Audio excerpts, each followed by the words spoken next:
Baltimore Times.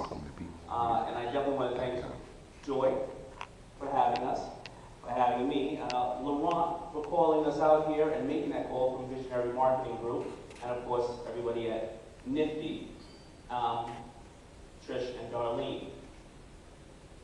Now, what I find valuable about the Black Museum, Wax Museum, and the Baltimore Times is the positive message they give and how they honor people such as the children and everybody else, and they tend not to harp on the negative aspects. And why don't we do that? We don't do that in the community. And the community that I grew up in, Hollis, Queens, the real, you from Hollis? The real superheroes of the community were never acknowledged. And you know why they weren't acknowledged? Because they were somebody who would get up earlier in the day and you wouldn't see them all the rest of the day. They would come home late at night and they would take care of their families on the weekend. So you would never see these superheroes. Those superheroes would normally, be a member of the church and the community. They would invest their money, and sooner or later, they would become people of wealth by working hard and staying true to their family and educating their kids. But these people weren't celebrated because I didn't have the exposure to them. The only exposure I had was to the drug dealers and gang members who were around every single day outside, hanging outside the school and glamorizing what they did with cars and everything else.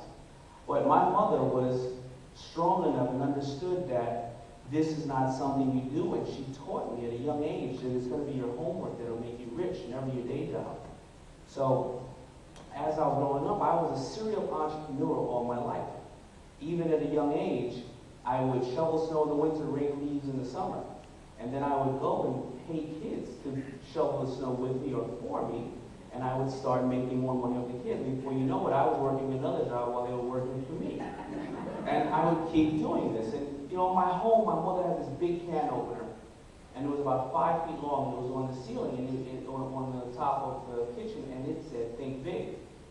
And what she said to me was that it takes the same exact energy to think small as it does big.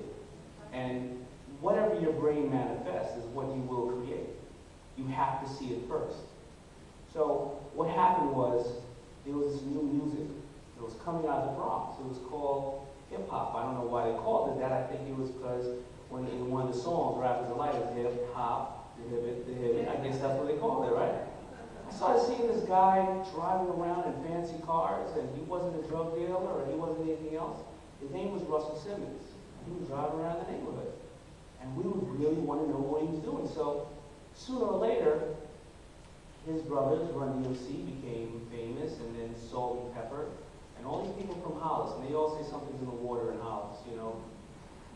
And a friend of mine, LL Cool J, started to become a rapper, and we went on tour. And I would do anything I could to go on those tours as a roadie. I was, push speakers around or whatever the case is. Now, hip-hop is something that you live. It's not something you do. And it has a language. It has an energy. And there was plenty of music before that was our music that had that same language and energy. It was rock and roll, it was jazz, African, mamba, everything. So when I started going on these tours with him, we started to buy these clothes from New York and take it on the road, and I'd wear the clothes with people who want to buy the clothes off my back. So I would start funding the way that I was going on tour by buying all these clothes and selling them on tour. So now, this music is starting to take off. And believe it or not, my mother and father had life happen and they got divorced, and around when I was 6 or 7 years old, my mother had a new boyfriend. And the boyfriend she had, a lot of people aren't aware, was Jewish.